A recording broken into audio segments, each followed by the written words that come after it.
Hey guys, welcome back to my channel. This situation with Diddy is getting out of hand, and after this press conference by Tony Bixby, I'm more disturbed and shocked more than anything else. Besides the fact that there's more than 3,000 victims at that, and only 120 are filing a lawsuit against Diddy. This man said some of them victims started off as minors, as young as 9 years old. Bitch, hello? Like, what? Oh my God. You know what? I'm sick to my stomach. Here is the broadcast of the conference, and y'all let me know down in the comments how y'all feel, but baby, I am disgusted. Okay? Like, comment, subscribe, and I'll see you next time. Peace.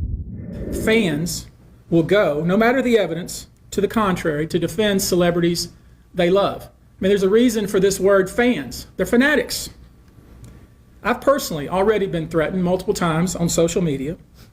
And when I agreed to pursue this, I expected as much. This isn't my first rodeo.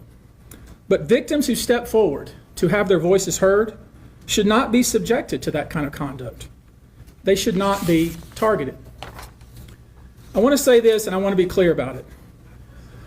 Although we are vetting each call as stringently as we can, I always start with a mindset that I believe victims. I believe victims because I understand the tremendous courage it takes to step forward. So if you're watching this, please hear me. If you're out there and you have been victimized, you are not alone.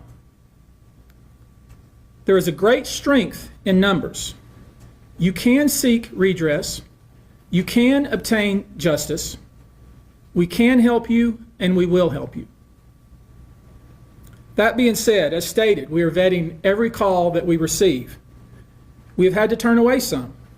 For each, we ask for corroboration. For each, we ask for the identity of witnesses. We also have collected pictures, videos, texts. We check venues, we check dates. We want to corroborate that the claims being made have legitimacy and merit. We have on staff now a former detective from the Major Offenders Unit of Houston Police Department who is helping us vet each claim. We're using our common sense. We're being stringent because, as I said, these are not easy cases. They're very tough. The process is hard, and in some cases, the process is very lengthy. These cases are hard to prove. Many times it's the victim's word against the alleged perpetrator. Each of these victims will no doubt be publicly attacked by the alleged perpetrators, and in some cases, the general public. The feckless and cowardly keyboard warriors love to attack. We know what we're up against. We did not enter this fray blindly. I wish it was my last such fray. I wish this type of behavior wasn't so pervasive, but it is what it is, so we will press on. As I said, our law firms have been retained by 120 individuals at this point to pursue cases in civil court against Sean Diddy Combs. You should know, in this group, it is evenly divided between males and females. There are 60 males and 60 females who have joined us to pursue these claims as plaintiffs. In this group, 62% identify as African American, 30% are white, and the remainder are Hispanic or Asian. The victims are from more than 25 states. The majority are from California, New York, Georgia, and Florida. And I want to focus on the ages of these victims. When we talk about the ages of the victims when the conduct occurred, it's shocking. Our youngest victim at the time of the occurrence was 9 years old. We have an individual who was 14 years old. We have one who was 15. 25 of the 120 individuals who are plaintiffs in these cases were minors at the time of the acts complained of. The time frame of the acts complained of is very wide. The conduct at issue spans from the years 1991 all the way till this year, 2024. If you wonder why there are so many alleged victims, that's your answer. We're talking about more than 25 years of this type of conduct. Now, although most of the victims who have stepped forward were victimized after 2015, this has been going on for a very long time.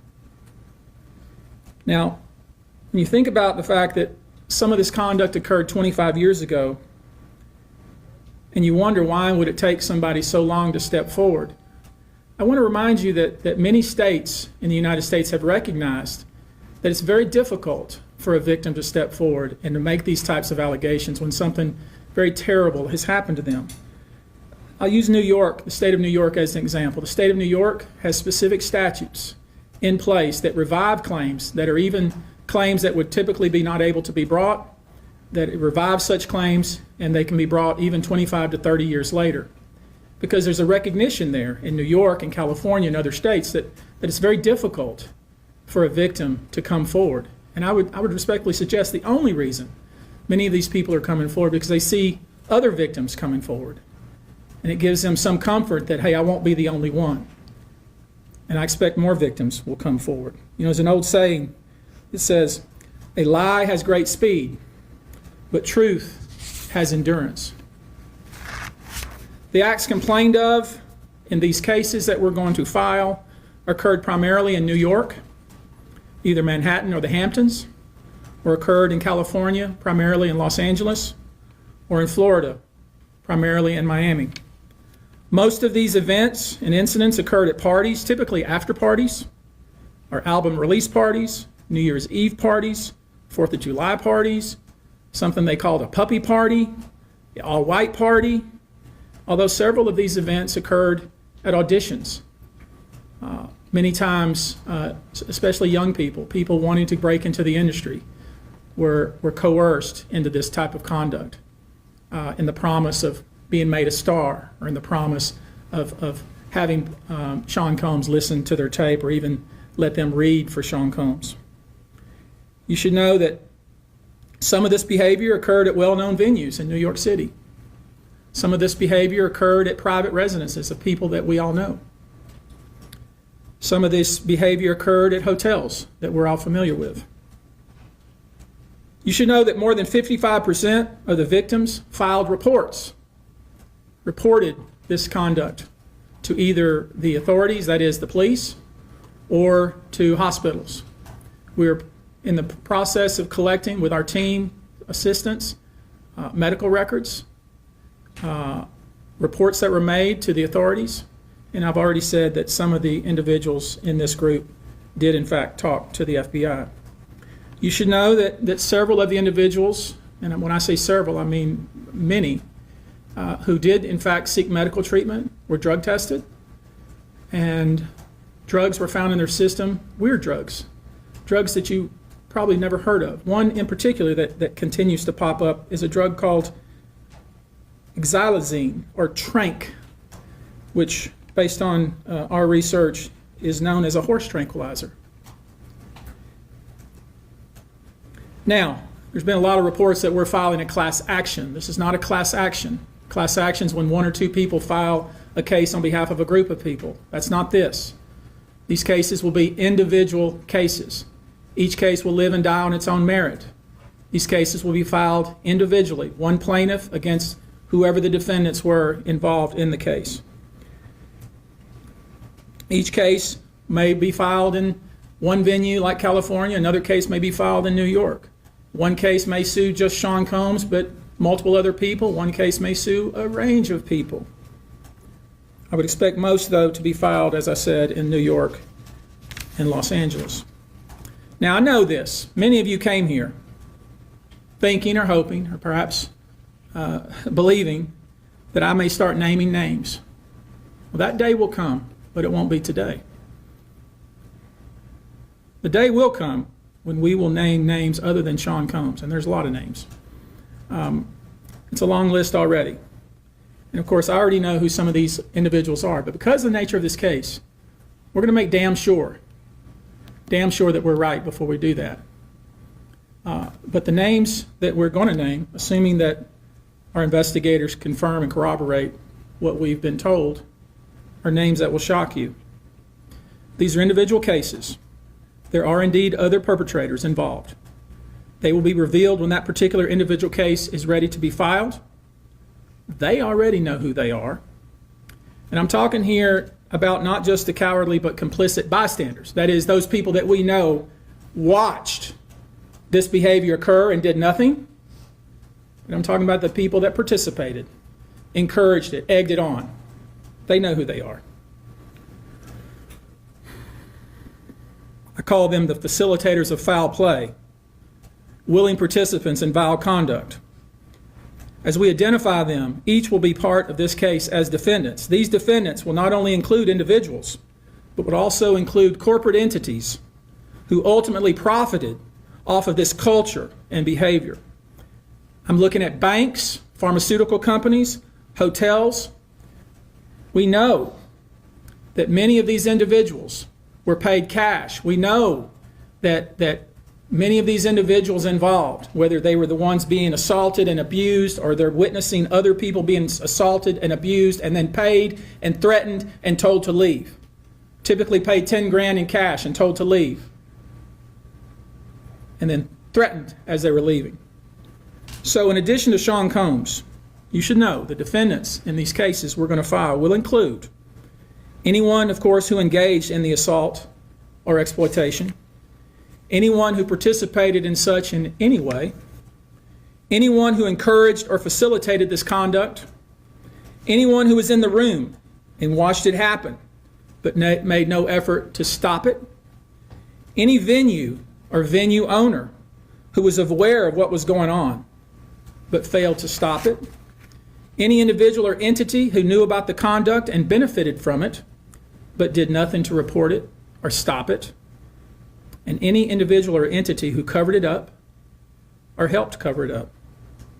These people who know who they are should just come forward now. I would imagine, as we speak here, there are a myriad of people who are very nervous. You can't hide skeletons in the closet forever. I would expect there are many people out there right now who are desperately searching their memories as they delete their texts and data. Now, although these are, in fact, individual cases, there is a common theme, an MO, if you will. Typically, the victim is lured into a situation where he or she is given a drink. Typically, that drink, reported by these victims, is apparently laced with something. Once that drink takes effect, the perpetrators perform all kinds of sexual acts on the victims, many times passing him or her around as other people watch and enjoy the show, and then leave the victim ashamed, confused, injured, and wondering what happened. When the victim reaches out, he or she is told not to say anything. Sometimes there are threats of physical violence or financial repercussions or bodily harm. The claims we intend to bring will include the following: violent sexual assault or rape, sexual abuse, facilitated sex with a controlled substance, false imprisonment, compelling prostitution, sexual misconduct, dissemination of video recordings, false imprisonment, sexual abuse of minors.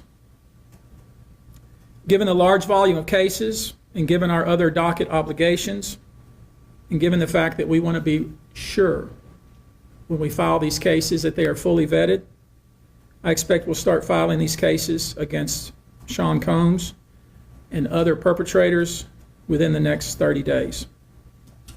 Now, it's rare, sexual abuse, sexual exploitation, this type of activity is pervasive in our society, and it's rare we get a chance where we can really focus on this as a country and really focus on this about how pervasive this is and what we as collectively can do about it. So I thought I'd take this opportunity before I go into some of the individual cases and talk about some of the individual claims being made and so you'll get a sense of what this 120 people group looks like individually. I want to bring forward Carrie Paul.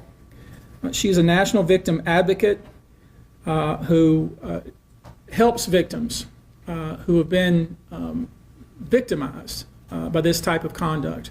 And she has some important words, and I hope you'll pay close attention. I think it's important that you hear from her.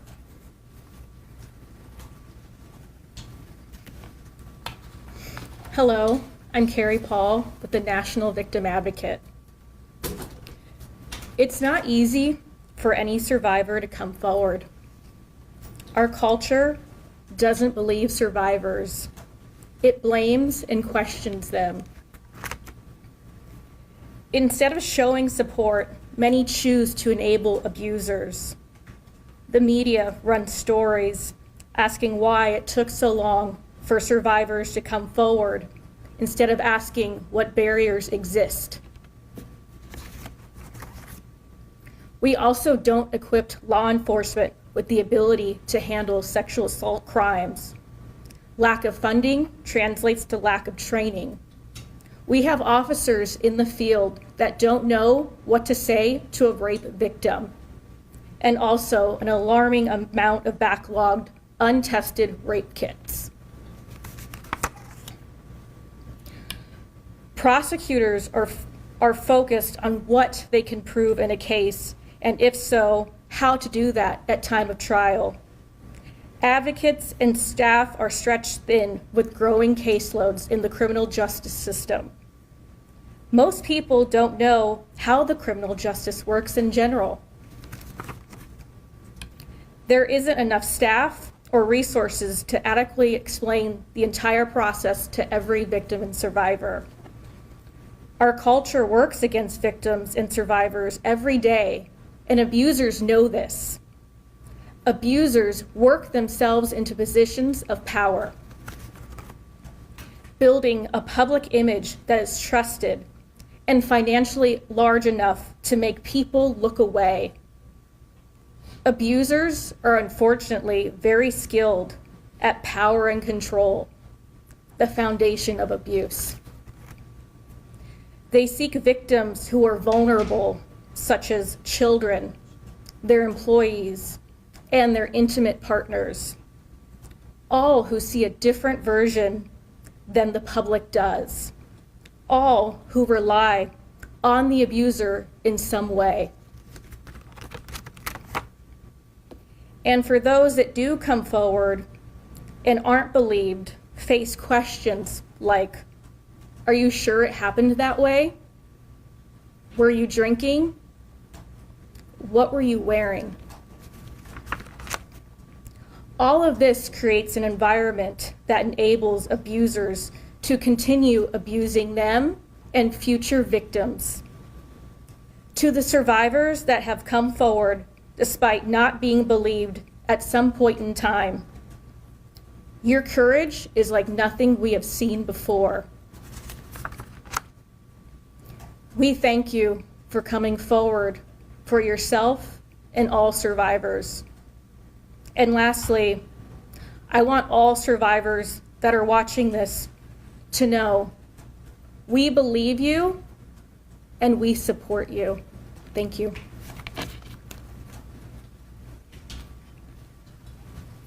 I want you now to hear from my co-counsel, Andrew Van Arsdale. We've created a sexual abuse hotline, and I want him to visit with us just a few moments about how that works and the kind of volume of calls we've received. Thank you, Tony. Like Tony said, my name is Andrew Van Arsdale. I'm the managing partner of ABA Law Group. We have offices in California, Montana, and North Carolina. To build off of what you just so well said, it's very hard to come forward. And given what we've experienced the past 10 days is really unprecedented in my career, at least. We represent thousands of survivors of abuse, and never, ever in a 10-day period have we seen over 3,000 people come forward, or we've confirmed and decided to investigate and represent 120 people, while we're continuing to work through another 100+ cases to prove them up, to validate what had happened here, and to hold those that are responsible accountable. And so like Tony said, we've set this up. It's 1-800-200-7474. I have a team of people standing by literally.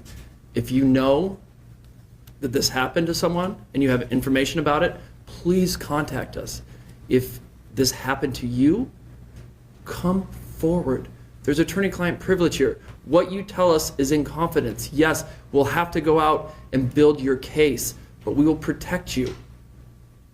And the other thing that I want to say is the pattern and practice of this, again, is unprecedented.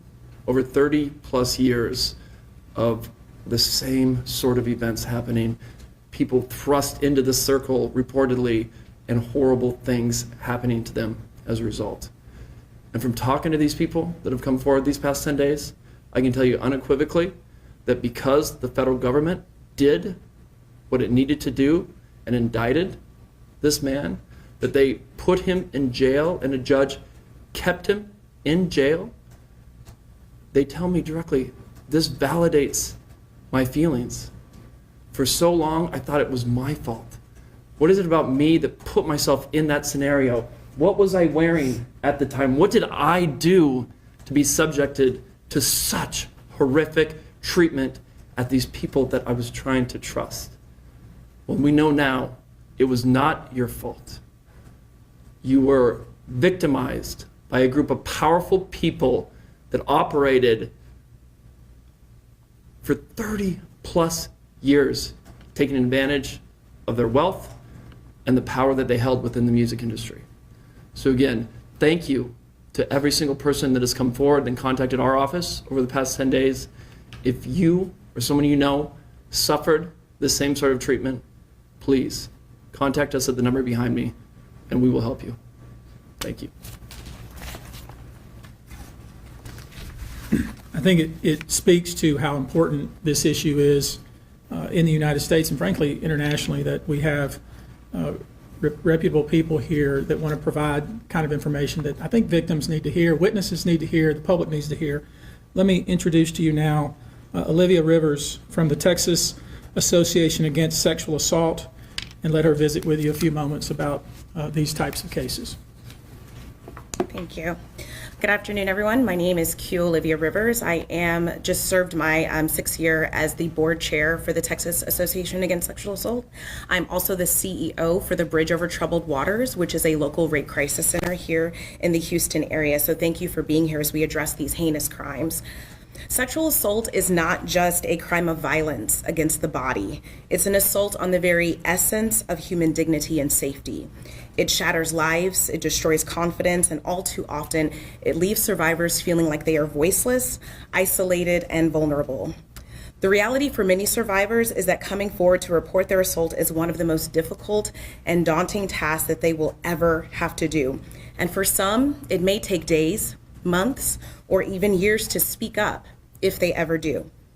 The reasons for this have been mentioned, but include the fear of being disbelieved, being blamed or judged, and of course, retaliation. The trauma of the assault itself being compounded by the trauma of the criminal justice process, where survivors must relive their experience in order to seek justice. And these feelings and fears are further exacerbated when the allegations are against prominent figures in the entertainment industry or Hollywood. Cases involving powerful figures often attract significant media attention, which can deter victims from coming forward due to fear of public exposure or scrutiny. The intense focus on these high-profile cases can make survivors feel that their personal lives are being put under a microscope, causing further emotional distress. These allegations mentioned here today, as reported, reflect deeply troubling claims that deserve thorough investigation, and no individual, regardless of their stature, is above the law or public accountability. Sadly, the statistics paint a very disturbing picture. According to the National Sexual Violence Resource Center, 1 in 3 women and 1 in 6 men will experience some form of sexual violence in their lifetime. In the US alone, there are approximately 463,000 victims of rape or sexual assault every year, and these numbers barely scratch the surface, as sexual violence remains one of the most underreported crimes. But the numbers that follow tell an even more troubling story. Only about 23% of sexual assaults are reported to law enforcement. Of those, just 5% lead to an arrest, and even fewer, less than 1% of reported cases, ever result in a conviction, which is a devastating gap between the crime and the justice that survivors deserve. I want to briefly focus on our state here in Texas. According to the Texas Association Against Sexual Assault, 6.3 million Texans, men and women, will experience some form of violence. That's every 2 minutes someone is sexually assaulted, meaning during the course of this press conference, around 60 individuals will forever be changed by this violence. And those are just a few of the victims. Obviously, this is unacceptable. We cannot allow this cycle of silence and inaction to continue. We have to create an environment where survivors feel empowered to come forward, where they are met with empathy and respect and support, not skepticism and blame. We have to ensure that our legal system is equipped to handle these cases with the seriousness they deserve, and that survivors have access to the resources that they need beyond the legal courtroom. We have to address the root causes of this epidemic: prevention, awareness, and fostering environments where respect, consent, and safety are non-negotiable values. Additionally, support for survivors has to be holistic. They have to have access to counseling, medical services, legal advocacy, and of course, community support, regardless of whether they choose to report or not. To every survivor who has come forward, your bravery is an inspiration. To those who are still grappling with their decision, know that you are not alone and that your voice matters. Your story matters. We see you, we believe you, and we are committed to fighting for a future where sexual violence is no longer tolerated and where justice is not the exception, but the standard. Thank you. I want to visit with you real quickly before we close here about some specific instances without disclosing the victim's name. You probably know that depending on the age of the victim, you can file these cases, these individual cases, under Jane Doe or John Doe. Each state is different in that respect. Typically, there is a balancing test, like the public's right to know the name of the victim and plaintiff versus the confidentiality and the safety of the plaintiff. So we'll have to struggle with that with each one of these cases. Our intention, of course, is to, like we always do, file these cases under a pseudonym until the court tells us otherwise. But let me share with you a few, just kind of give you a sense of the kind of cases and the kind of instances that people are calling and reporting that we are trying to corroborate, vet, and these are the ones that we've already corroborated, vetted, and collected evidence on. One individual who was 22 years at the time she was assaulted said that the typical MO at one of these parties that have been widely discussed in the press was that when you were handed a drink, and now we know that the drink is laced with something, if you refused to drink it, you were kicked out of the party. Now let that sink in for a minute. I mean, the admission to this party was that you had to drink the chosen drink that was handed to you, and now we know that in most cases, I would say 90% of the cases, these individuals were drugged with some sort of drug. That was kind of the MO. Another instance, this individual who was 9 years old at the time was taken to an audition in New York City with Bad Boy Records. Other boys were there to audition as well. All of them were trying to land a record deal. All of them were minors. This individual was sexually abused, allegedly by Sean Combs and several other people at the studio in the promise to both his parents and to him himself of getting a record deal. Another instance, another minor, told allegedly by Sean Combs that he would make him a star, but he needed to visit with him in private about it, away from his parents. Once they were in a private area, allegedly Mr. Combs made the victim perform oral sex upon him. Another incident, an individual 15 years old at the time, flown to New York City to attend a party, was drugged, and then taken into a private room, allegedly in the presence of Mr. Combs, where this female individual, minor, was raped, and then other individuals took turns raping her. Another individual, 26 at the time of the occurrence, was picked up allegedly by Mr. Combs and several other people in a black SUV from the airport, was given one drink in the SUV, and then literally woke up the next day not knowing what had happened, but with pain and damage to both her vagina and her anus, where she then went to the hospital. She was missing her underwear and her shoes. Another instance, an individual, this time not a minor, attended a group dinner, allegedly with Sean Combs in Miami.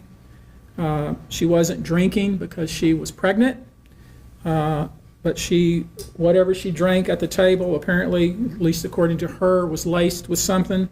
She blacked out, and she woke up in the same bed, again, allegedly, with Mr. Combs in his mansion in Miami. Her vagina and her anus were torn and sore. And I could go on. I mean, literally, you're sensing a theme here. It's the same theme, and it all involves some sort of drug. One instance, an individual who was 20 years old at the time was asked to attend, just saw her on the street, asked to attend a party in a hotel. She was flattered, went to the party, was given one drink and doesn't remember anything else. Ultimately, was so messed up, went to the hospital where they found cocaine and this horse tranquilizer in her blood system. I want to give you a quote from a very young man who told us over the phone about his experience and all the things that happened to him, he says, allegedly at the hands of Sean Diddy Combs and his friends in the effort to try to sign a record deal. This was kind of what he was told he would have to do. His quote is, "Had he not been in power, I feel like I could have been something great. I quit the industry because of what Sean Combs did to me." And that's really what it comes down to. We are pursuing this, asking you to support this effort, to encourage witnesses and victims to come forward and bring your evidence so we can continue to break down this wall of silence and we can continue to have these stories heard. This is the beginning of what I hope to be a national dialogue. This type of sexual assault, sexual abuse, and sexual exploitation should never happen in the United States or anywhere else. This should have never been allowed to go on for so long. This conduct has created a mass of individuals who are injured, scared, and scarred. If you are one of those individuals, we ask you to reach out. If not to us, to someone you trust. If you are someone who witnessed any of these events, we ask you to reach out. Your name can remain confidential. With that, I'll take a few questions, not many, maybe two, but if you have a question, I'll be pleased to try to answer it. Perfect. How many minors are making accusations in total, and are the feds aware of the allegations of minors in the case? I don't know what the feds are aware of, okay, but I do know it's 25 out of this 120. And Tony, But I will say this to that point. We welcome the FBI or any authority who wants to come to us, and we're going to make that available to these victims because I think that's important. My suspicion is, based on talking with these folks, is that the FBI is just not aware of these people. The FBI has talked to some of these folks, and I'm going to try to encourage the victims to, in fact, talk to the FBI because I think they have some very important things to say. Tony, were all of the children auditioning because they were musicians, or were any of them kids of employees or anything like that? All seeking either TV or some sort of music career with promises of, we're going to make you a star. Instead, basically did things to them such that they don't want to have anything to do with the entertainment industry ever again. All right, guys. Thank you very much for your attention. We're going to go now. Thank you. Do you anticipate any Houston cases? Any filed here? Locally, yeah. There's a few plaintiffs here, but I don't anticipate filing them here. Probably in New York City. Thank you. Someone once told me the grass is much greener